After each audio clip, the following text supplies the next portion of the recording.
Hello and good morning, and welcome to the next episode of The Conscious Female Founder. I am Sally Tarbox. I am a confidence coach and e-commerce mentor where I help other entrepreneurs add income streams to their business. But this morning, I'm super excited. It is the beginning of January, and like many people get into fitness and well-being at the beginning of January after eating too much during December and over the Christmas period.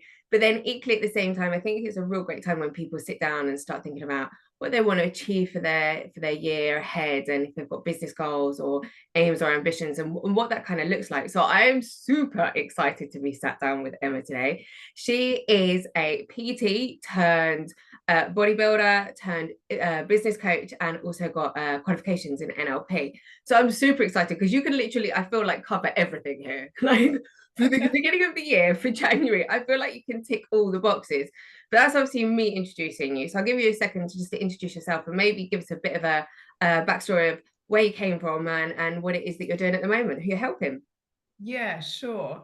Thank you for having me on, Sally. It's so lovely to finally connect. I know, like, we've been for ages, haven't we, trying to Yeah, backwards and forwards.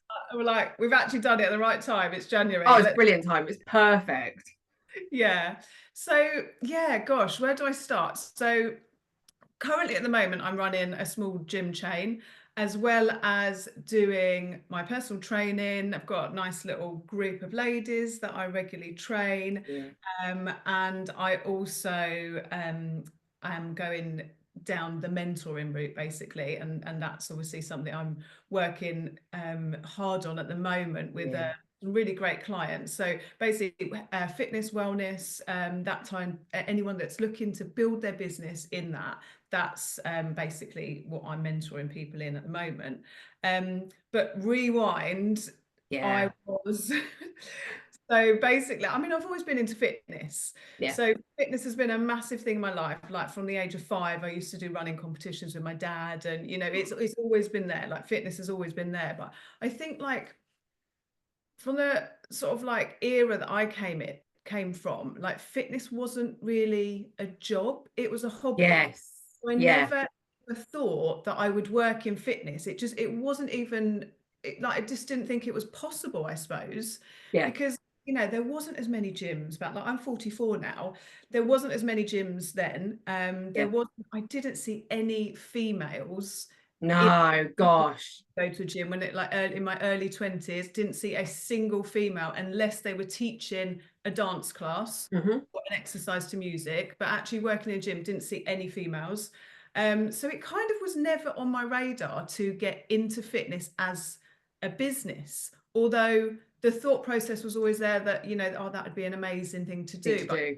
yeah, I always thought that you got into fitness by being a professional athlete. Yeah. So I used to, do a lot of running and competing, and that's how I thought from a young age, that you get into fitness. You Yeah. have to be the top of your game, and you have to do it as a job. You have to be a professional athlete. So it was always a hobby for me. So I worked in corporate, worked for a very good corporate company, basically project managing really, Yeah. doing like company rollout plans and anything that literally destroyed my soul, Yes. Yeah. basically. Yeah. So look, it was a great company to work for. I worked for them at KPMG for 10 years. Yeah. And I learned a hell of a lot. Like Yeah. project management, you learn so much. And I was So doing much you do. multi-million-pound projects, rollout plans to 25,000 people. It was big stuff that we were doing. So business-wise, fantastic. Yeah. I learned a hell of a lot there. Motivation, like, it was a typical corporate job. It was so Yeah. hard to get up and go to work and do something that you Yes. have to do, but you don't really want to be there. But you don't really want to be doing it. Yeah. Yeah. Yeah. Of course. But it's like, the bonuses are great, the pay rises are great. You got free lunch, Oh, brilliant. free Yeah, you coffee. don't get that doing what we do. Yeah. So, it does pull you in. And I think there's always that fear of what if I leave and it's not as good as what I've got? Yes. So, and Which I think that's such a massive point as well, because I think that holds a lot of people back, is like yeah, this fear of like, I want something else. I feel particularly stuck. There's elements of my life or my career or whatever that I don't like, but it's that fear of the jump. And people often say, like, when you're up against that's the biggest thing to kind of get through, because you don't know what's on the other side. And it's like, you know, am I throwing away something that's actually quite good and ticking a lot of boxes, especially when the money is good and you can kind of work around the hours and you're good at what you do, but actually it's not your passion. No. And it, I think for me, I'd been there 10 years. I was working on like European projects, and I was kind of like the only person in the UK. So a lot of my team were in Germany, and I was the UK sort of contact. So it made it even worse because I didn't even have a team that I was around. Yeah. Before, you couldn't work from home then. There was not a Yeah. single time you were working from home. So it's 5 days in London, or there was an office near me, which was quite good. So I got to a point where it was quite depressive, because I was going into an office to sit by myself all day. Yes. Like, you know, and I just thought, this is ludicrous. I've got to do something about this, because actually it's affecting my mental health now. I'm getting stressed. So I think that was probably the point where I was like, what is it that you want in life? Do you want to just continue earning good money and be depressed for the rest of your life, or do you want to actually think about it? So on the side of my corporate role, I had previously got all my fitness qualifications and started teaching, you know, like the basic qualification back then was like exercise to music. So you could any fitness class to music. And I was into dance. I used to teach dance classes, like dance fitness, the Zumbas. And then I got spin. I used to teach a lot of spin. So I was doing all of this as well as doing the corporate job. And I just sort of thought, well, I'll just keep taking on more classes. And then eventually I have so many classes that I'll be able to change. I'll be able to phase it out. But then, like, when you realistically think about that, you were probably only getting paid £20 a class back then. And that was like an hour's class. Well, how many classes are you going to teach? That's how you start. You do the maths quite quickly in your head, don't you? You're like, hang on a second. So if I'm going to be exercising for 10 or 12 hours a day, no, that doesn't seem right. I can't do that. Especially like spin classes, like, oh my gosh, you're on the bike, you might be turning down a little bit, but I don't blame you at that point. So I was doing a lot, like full-time corporate, trying to build up all my classes. I thought that was the way, until I sort of realized, actually I'm getting knackered and ill here, so something else has got to change. And then I went down more of the personal training route, which meant obviously you could charge out at more than £20, £25 an hour. Started building that side of it up. And then I sort of saw a little bit of a gap, because I was working in gyms, and I saw a little bit of I found that independent gyms weren't running their timetables that effectively. And there was a couple of local gyms that I approached and said, do you want me to run your timetable? Because I was getting fed up of turning up and people weren't turning up to teach a class, or very messy for me, and I'm like super organized. And so I approached a couple of the owners of those businesses and said, do you want me to run your timetable? And obviously I got paid a bit extra to teach their classes, but also arrange their instructors. So that sort of worked for a little while. I set up my own business doing that, and then I was going to try and get more and more clients on that side of it. But then what happened is, one of the gyms that I was working for had expansion plans. They had investors and they wanted to grow. And that basically is the conversation I had with them, is that I would come on board and basically grow their business for them. That's the business now that I now run. So we went from like one gym to 7 gyms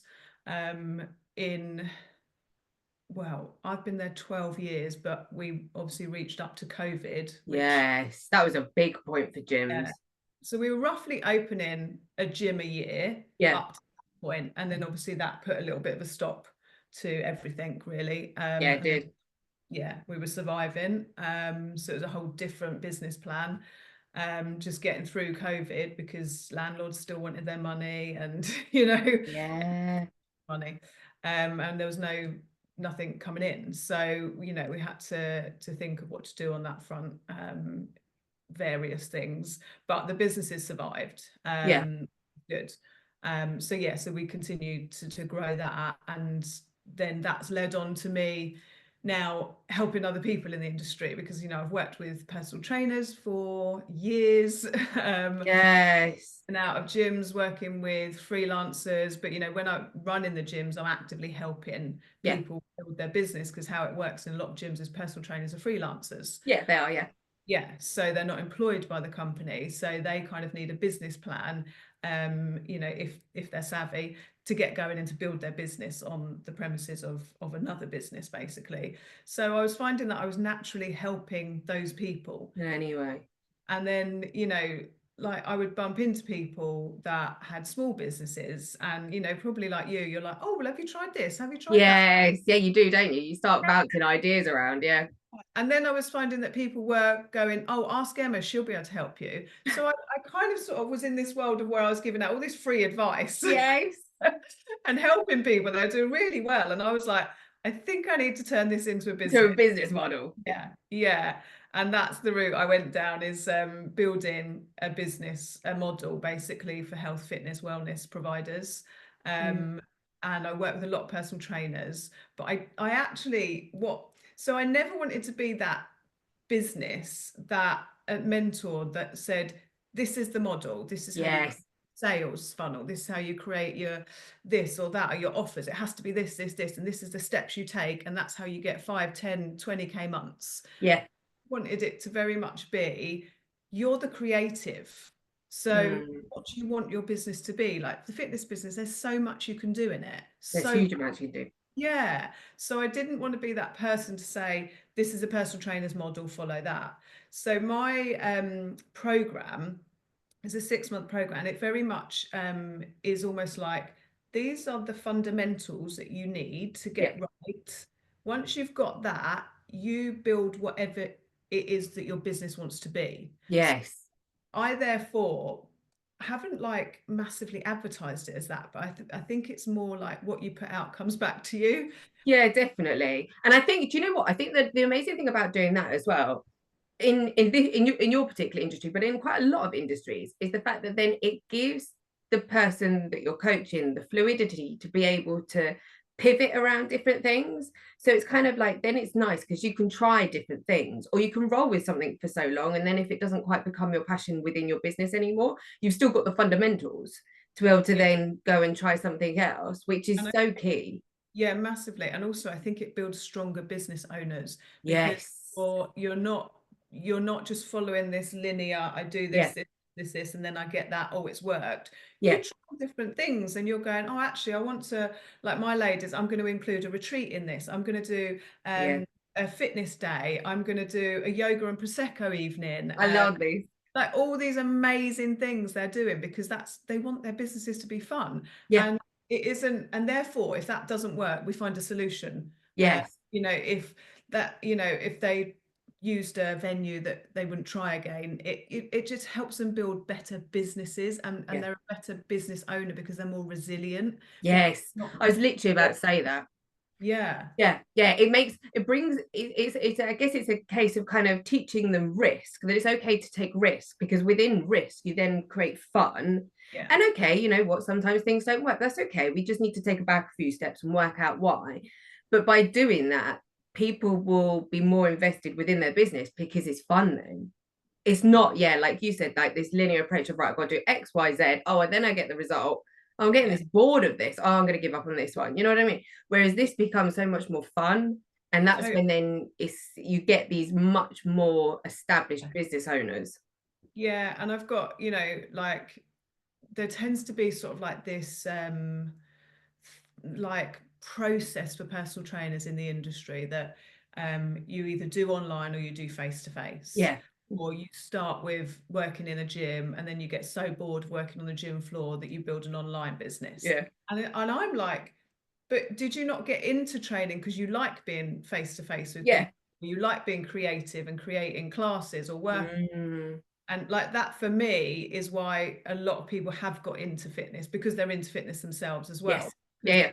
That creative side of it. So it's very much like, well, let's take that creative side and build whatever your dream business is, because it doesn't have to be, I'm going to take on this many clients every day until Yeah. I take on any more, and then I have to build an online model. Yeah. Doesn't need to be that. Doesn't need to look like that. I No. think it's really incredible because I've got a couple of friends who are PTs, and I've always been like you, I guess, like really Yeah. into my health and my fitness, and training really hard. I think for me as well, it's a big thing of yes, I want my body to be healthy and I want to be strong and things like that. But for me as well, it's like it helps my mental health as well. Like it really helps the way I think and process and how I approach my day each day. So and I think it's really interesting because yeah, like I've been in the gyms for years, and maybe like 10, 15, 20 years ago, you'd like, I made quite a lot of friends who are PTs, and all they would do would be the face to face kind of thing. And it'd be like, well, you know, what are you going to do next, sort of thing. And then I guess like this whole sort of maybe when COVID did happen, it kind of changed it into, oh, well, a lot of stuff can be online now. But yeah, I think from an outside perspective, it'd be like, well, if I was a PT, yeah, the natural route would be face to face or online. And it doesn't need to be that. And you're teaching like this whole new different way of thinking effectively, and it's brilliant. Yeah, and I think like there's, if you want to continue doing face to face, like there's absolutely still a market for it. It's Yeah, of not course. Yeah. online, no one has face to face PTs. Trust me, my PTs in my gyms, they're busy. Yeah. Yeah, they are busy, and there's ways of making more money for the hour that you're going to give, or the 45-minute sessions, Yeah. because you know, you can do one-on-one, but you are limited with one-on-one. Like that business Yeah. model, you've only, like we were saying with the classes, there's only so many hours in the day that you can do Yeah. to trade time for money. What Money. Yes. we do is small group personal training, which is something I do with my ladies.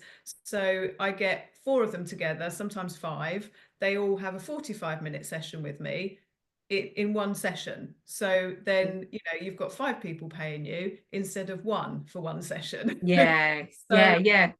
there's It's a mathematical sense, isn't it? Then when you start looking at it like that, it's definitely, yeah, makes the maths work so much better. And again, it's a different way of thinking outside the box about almost like this increasing the income within your business model and how to be effective. And obviously, you're good at what you do. So it's like, especially if you're a PT, you are effectively your brand, aren't you? It's like, you know, you're going to go to someone who is fit and healthy and knows what they're doing.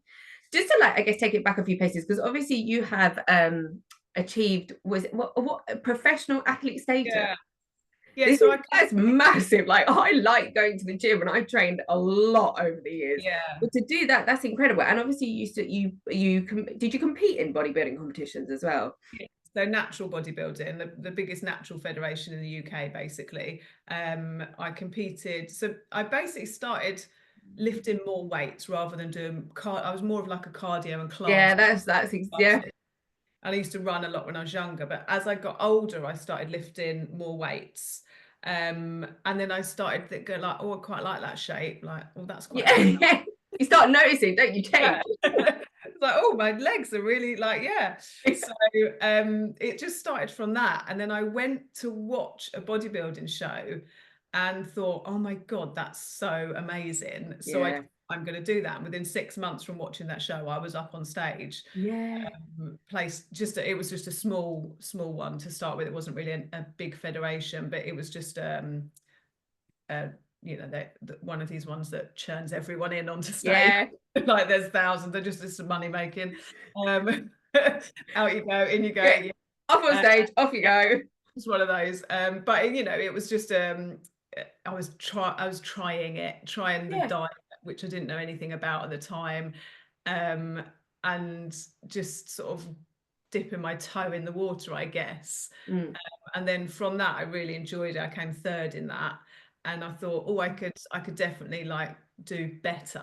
I just learn more about the diet. So I started talking to people in the industry and got some help from like professionals that know how to do this whole bodybuilding diet, which was really, really tough. So I kind of then got into, I'm going to compete seriously, I suppose. Yeah. think the first one was just like me. I did it by myself, just giving it a go. This is what happens. Oh, we've actually done all right. So I went into sort of like a proper federation, and actually competed in like the category figure athlete. Wow.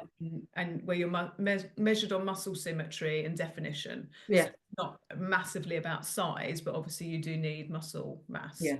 And yeah, so it's just, I don't know how to describe the whole process other than just really, really stressful. Yeah. See, I've had quite a few friends that have competed, but I've gone insane. I used to train with a lot of my friends that went into competitions and things like that. And at one point, they were like, you're like, because you train with us, you're so ready to do this. You know, you just need to tweak a few things with like maybe your diet and things like that. And I guess the only way I could describe it like was watching them, and it's a very intense thing to do. It's a real way of life. And I have a lot of respect for people that do it, because it is hours of training and being extremely strict with your eating. But equally at the same time, I think it was interesting because I've got one particular friend, she'd done a couple of competitions and she went in to do her third. And after a little while, she was like, do you know what? Like, I'm not going to do this, because started to take a toll on her mental health. She was like, actually, it can get quite dark.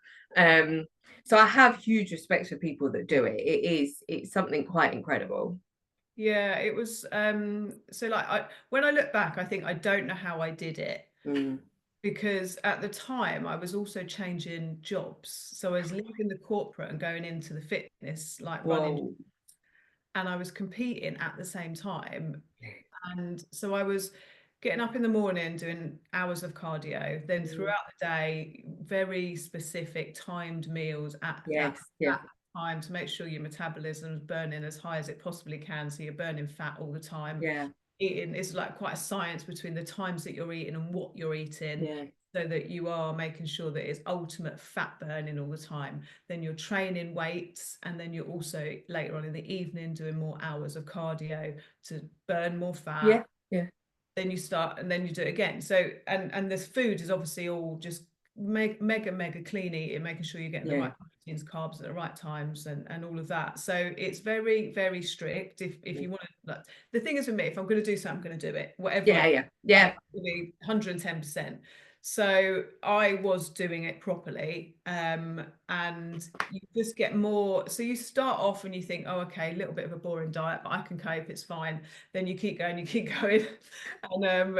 you're getting more and more depleted, because you know your weight is coming down, but you want to make sure you're keeping your muscle mass. Yeah, of course. And then nearer the show, you start depleting water as well. So Wow. gone from like drinking liters of water to basically hardly anything on the day, because you want to make sure that you're coming in like Yes. nothing there literally, so you just see muscle, and it just is mentally horrible, Yeah. really horrible. I mean, the last sort of like week leading up to like the show, I just remember like not really even being able to put a sentence together. I was so depleted on all levels, Yeah. just done with this. I remember like winning and thinking, thank fuck it's over. Like, I'm not even excited. Just like I'm just a shell of the person that I was. Yeah. Like I think that's why I have so much respect for people who do it, because yeah, like I said, I've got quite a few friends that do, and it's that pure commitment to doing it, and it's not just training, and it is a complete way of life. And yeah, your eating has to be on point and things like that. So it's I have huge amounts of respect for you, like huge amounts, because when some of my friends were like, Sally, you're nearly there, this was quite a few years ago, and I was just like, do you know what, I've watched you lot do it, and it's no, not for me. It is utterly incredible. I think, go on, sorry. people might affect people different ways, but Yeah. for me, I didn't find it healthy mentally and physically. As a female, you know, like my period stopped and I had a lot of issues, hormones and up and down, and it took me ages to recover from it. I did like that the season that I turned pro, I did almost like a 3-month lead up to the first show, which was like a localized show. I won that, then got sent on to the finals. So I had another 8 weeks to keep that physique, so keep dieting. Another 8 weeks, got to the finals, won that. got my pro card, then they sent me to compete in the Worlds in Miami. That was another few months away or something, and I'm like, what? We're So not done yet. I'd almost done like a whole year of extreme dieting, extreme exercise. Wow. And that's why I don't really know how I did it, because mentally I just sort of was Yeah. plodding along, just following the plan, and I didn't go out. I didn't drink anything other than water forever. Like I don't think my friends saw me for the whole of that year. It Yeah. literally like shut off, get the job done, let's do it. That was it, sort of thing. That is utterly amazing. And I think as well, like from a business perspective and from a life perspective, yes, now you look back on it and you go, I actually don't know how I did all of that. But actually it proves that you did. Do you know Yeah. what I mean? And it's one of those where if you can use, and this is for anyone really, like if you can use that same principle in life up against anything else, it's like, because I think we all have moments in life where you can reflect back and go, do you know what? I don't know how I did all of that. Like I genuinely don't. But when you're in the midst of it and you've got a goal and you've got an aim and you're going for it and you're driven and you're committed to it, you kind of just take it on. And yes, Yeah. it is that like it can be really, really tricky with whatever it might be. But I think it like that just proves like what the huge thing that you achieved. So it, for you in business, or whether it's supporting your clients or your PT clients, or it's like, yes, you know what, I've achieved something amazing and I'm still doing it. And it's almost like, I guess that's where almost like what you were talking about in regards to fundamentals of building a business, you've got this like this basis of like, this is what I do, and if I can repeat the process, well then I can be creative with it in other ways of life as well, right? Yeah, yeah, it's always transferable skills, really, Yeah, isn't it? yeah, Yeah, exactly that. When a lot. you so one of the things I see a lot is like, obviously, like I said, I mentioned to you earlier, it's like people wanting to create change in their life, but I guess lacking a sense of confidence or having this like real sense of fear. When you were going through that period of like, I guess understanding, actually, do you know what? I'm in a corporate job, but I actually really like the fitness industry. You know, it was a passion for yours anyway in the beginning. When you were sort of making those changes and making those jumps, did you to set up your own thing, whether that be the classes or kind of doing your accelerator program now? Did you ever feel like there were moments of like not lack of confidence, but like I guess the best way to describe it is kind of like that feeling of like what if, or taking the step to make the jump? Did that ever come up for you?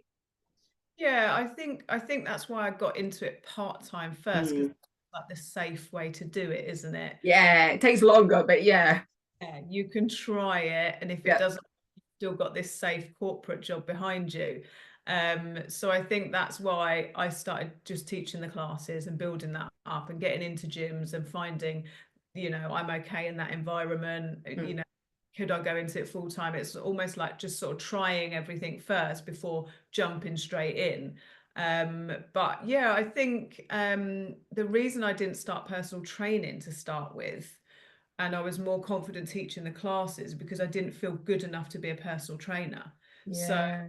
and even then I was like, when I started competing, obviously everybody wanted to train with me, Yeah. because like I had this lean physique, like I was getting so many inquiries of like, oh, like women wanting to train with. What are you doing? You Yeah, look amazing. yeah. So that sort of gave me a bit more confidence, to actually sort of, go Yeah. into it even more.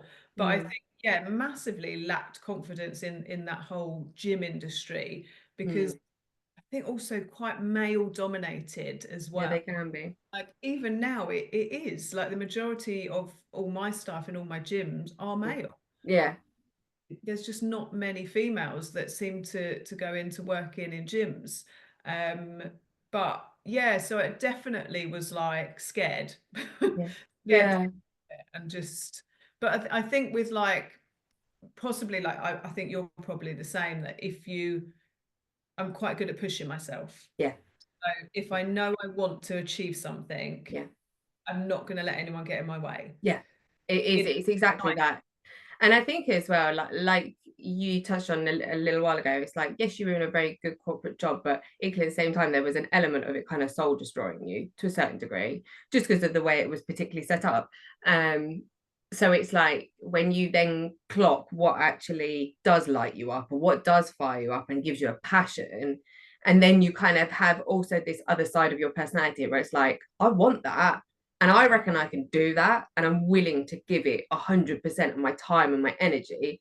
Then you go on and achieve something. And I think for every time you achieve something or you tick a box, you're like, wow, okay, I did that. Okay, let's try something else.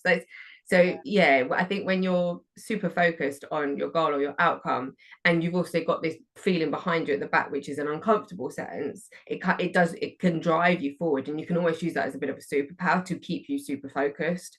Massively. And I think also, like, I think of things very differently. My mind works very differently, I find, to other people. So I will look at a business and straight away I'll think, oh, well, you could do that like this and that'd be better. So even like back then when I was going into gyms and like, you know, I was seeing like that there was the class timetable wasn't run properly. Yeah. Like it was almost like I could always see a gap, or I could always see something that in my eyes they weren't doing right and it wasn't Yeah. profitable enough, or they could be doing it different to create better service or something. So I think that also gave me a little bit of confidence that, do you know what, I'm not sure they actually know what they're doing.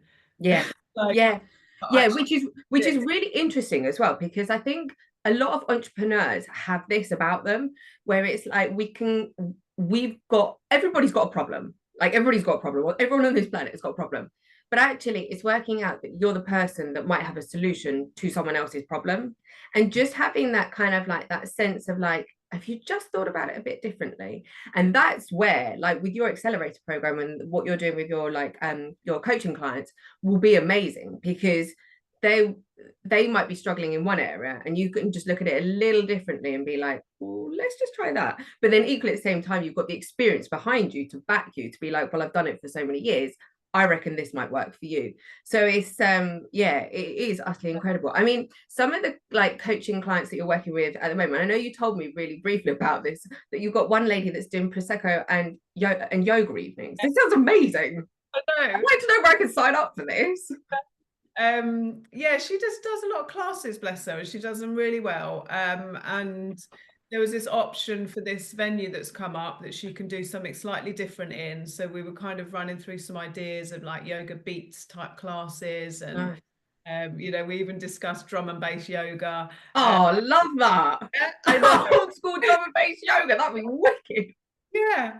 So there was a lot of ideas going around, which is what I love, because you know, my clients have got tons of ideas of what they want to do with their businesses, and then I can kind of put my ideas in also from an experience point of view, that, you know, I have run fitness events, I have run gyms, and you know, all of this, so it links really well. But yeah, there's a lot of like different things out there now, you know, like the yoga and puppy days. I don't know if you've seen. Yeah, I've seen goat yoga. That's Yeah. one I wanted to try. That's what I wanted to try with my daughter Willow, because Yeah. I feel like she'd love that. She's Oh really yeah. into her yoga. So yeah, goat Willow. I was like, this looks awesome. Yeah, so you know, I just think there's just honestly there's so much you can do with your business. It doesn't have to be, I'm just Yeah, running a yoga class, I'm just running a boot camp class, I'm just, yeah, you know, make it more exciting. Do it yeah, as an event. Like women love to have a little prosecco at the end of the yoga and a little chat. Like, you yeah, know, why not? yeah. And I love that as well, because I do think there has been this shift in people approaching exercise and maybe the holistical side of things a little differently. And I don't know whether that's been just an evolutionary sort of thing, or whether it was a bit of COVID that helped us kind of maybe think outside the box. And so when I see events like this, I love stuff like that. And it intrigues me. So because yes, I'm a traditional gym goer. Yes, I'm like you. I go into the gym and I lift weights, and that's what I do. And I always started with cardio, but I went down the traditional route, but of kind of then being much more of a weightlifter. But then equally at the same time, I love when things pop up and it's like, oh, someone's holding this event, and it's still a fitness thing or a mental well-being thing, but yeah, it's got a twist to it, and you're like, this is cool. So I definitely think there is a big growth for this. Yeah, I think COVID highlighted to people about their health more Yes. than anything has ever done. Yeah. So I think it just highlighted the fact that you do need to be healthy. Yeah. And that's opened up a whole new, you know, online service, you know, Yeah. you started doing all of that through COVID. But I think it has just generally more people are aware that they Yeah. need look after themselves. Yeah. I mean, even just like, you know, I see more people walking now. Yes. Yeah, I do too. Yeah. So I think that's a good thing. But I do think it just therefore it opens up other channels, because not everybody wants to go to a gym. Not Yeah. everybody wants to go and do a HIIT class, you know. There Yeah. are so many other ways of doing it. And there's definitely since COVID a lot more mental health awareness. Yes. So again, it's quite nice to be able to link that into fitness, because as you know, as fitness people, we know that, you know, sometimes going to the gym is the therapy. Yeah. Yeah. Going for a walk, that's the therapy. You That's don't. the therapy instead. Yeah. So Yeah. it's nice to be able to offer these random things that therefore attract people that just kind of want to come for a good time, Yeah. but it's ticking a box because they're like, oh, we're also going to be healthy because we're going to do Yes. sport, you know. Yeah. So it's quite nice, and it just makes it more fun for the business owner that you Yeah. can Yeah. Of course. Right. Exactly that. Yeah, it is. It's that, isn't it? It's almost like as the person who would be purchasing it, yes, I want to do something that's healthy for my body and for my mind. But if there's fun involved in it as well, that's even better. And then if I can meet like-minded people that like the same thing as me, whether it is yoga or HIIT classes or whatever, yeah. then yes, absolutely. That's so many ticks in boxes. So it helps me physically and mentally. And I think that's amazing. You are literally creating a wave. I love it. It's just such a different way of thinking, and it's brilliant. And it is true what you say, like you're keeping it fun, and thinking about things differently.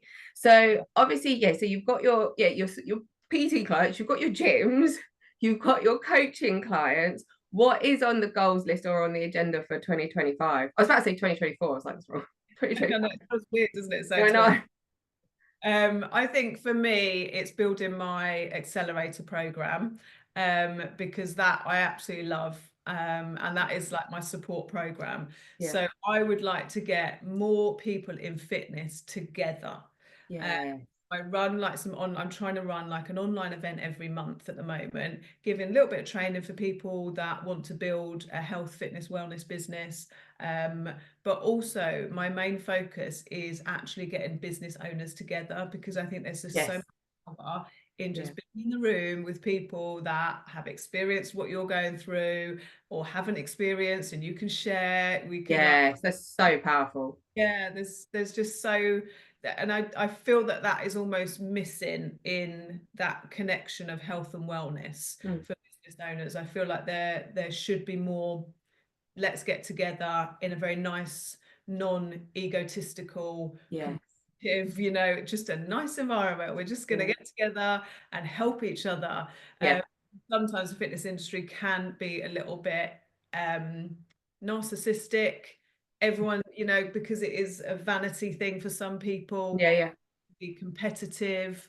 And I just kind of want to take that away from that industry and provide a hub that is supportive of people building a business, because we're not in competition with each other. Absolutely. Yeah. Coffee shops, they're open on every corner. Yeah. The same with wellness studios, high rocks, hit facilities. Yeah. Like, we're not in competition with each other. That everybody wants to get fit nowadays. Yeah. So let's just collaborate. Let's all Yeah. get together and share business ideas, and we can increase the health of the country that way. Yes.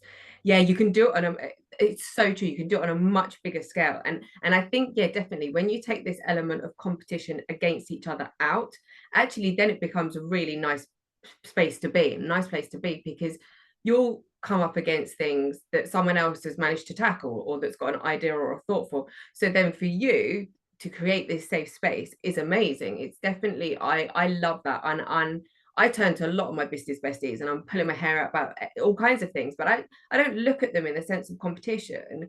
Like you're a coach, I'm a coach. We're not in competition with each other, you know, at all. And I like that. And I think that when you get to that point, it's really empowering and it's really nice. And it's nice to then be able to bring other people in, be like, look, actually, we can all work together. Like we can all make money, we can all work together. Yeah, yeah, absolutely. And, you know, we've all got, you know, we build our brands, and that's why people want to work with us individually. Yeah. So connecting with someone else doesn't mean that all of a sudden all your clients are going to go and work with someone else. No. Like, and it doesn't mean that you're going to take their clients. Like, we all doing it properly and building your business foundations, then you wouldn't be scared of collaborating with people, because you know, like we're doing it, it's a absolutely. do, because when you're building your own business, you're by yourself all the time. Like, I think You literally are. is when we do things like this, when we could get together. Yes, the power of getting together and just chatting, I think, is absolutely amazing. And it's also lovely as well, because you share ideas, but like the fact that you could sit here and talk to me about a lady who does yoga and prosecco evenings, it's like, that's amazing. Do you know what I mean? And I love that, absolutely love that. Okay, so last question. For anyone that is, it's January, obviously we'll eat a lot over Christmas, drink too much probably. It's January. For anyone out there, so I've got 2 questions here for you on this one. For anyone out there that is trying to, I guess, start to look at fitness from the very beginning, or taking those first few baby steps, what would be your number 1 tip? I always say just start little, because for a few reasons, actually. So if you're going to start changing your lifestyle, changing your diet and your fitness, just do one thing at a time. Because first of all, if you decide to join a gym, go to all the classes, start walking, cut your food out, and you know, there's so much going on that you don't actually know what's going to work. So whereas if you just change one thing at a time, so you start doing 8,000 steps a day, that's your starting point. And then, oh, I've lost a couple of pounds this week, so you know that works. Works. If you didn't lose any weight, then we've got to change something else as well. So continue to do the 8,000 steps, and then let's have a little look at the diet. Let's cut the chocolate out in the evening. Yeah, so that's one thing we'll do this week. Oh, I've lost another couple of pounds, so now we know 2 things that work for you. So let's add another thing on. So that's what I just believe. It is a lifestyle change. But just do it little and often, because what will happen is if you dive in with everything, I guarantee you won't stick it out for more than 2 weeks, and then you feel a failure. Have done this ridiculous plan that you thought you could do, which no one could do. So then you go back to just doing the unhealthy habits. So just little and often, honestly, and then it builds it into a habit. And once habits are formed in your lifestyle, they become natural to you, like brushing your teeth in the morning. So yeah, that's what I would say. Thank you so much. And then my last and final question, for anyone who is a PT or in the fitness and wellness industry, and obviously looking to have some goals and ambitions and aims for this year, but getting a bit stuck up against a bit of a brick wall or feeling like it, what would your tip or your takeaway be for them? Again, I would say don't stress, because as soon as you start stressing, you start to change everything, and then nothing seems to work for you. So I think business wise, it's always going back to the basics. You've got to get the basics in place of your branding and who you are and what you're doing, so all your messaging talks to the right people. And that's how you then start attracting your tribe, isn't it? So I think just start small, start with the basics, get everything in line, get all your branding, your website, and you know, little things like all your offers, like, you know, where you direct people, is it a clear path? All of those little things I would get in place first, before you start trying to get out there and advertise things that aren't really aligned to the message you're giving. So amazing. Thank you so much. You're true inspiration for January, for sure. Fitness tick, business tick. So thank you so much. I really appreciate your time. It's lovely to connect with you, because I know, like we said, we've been talking for ages.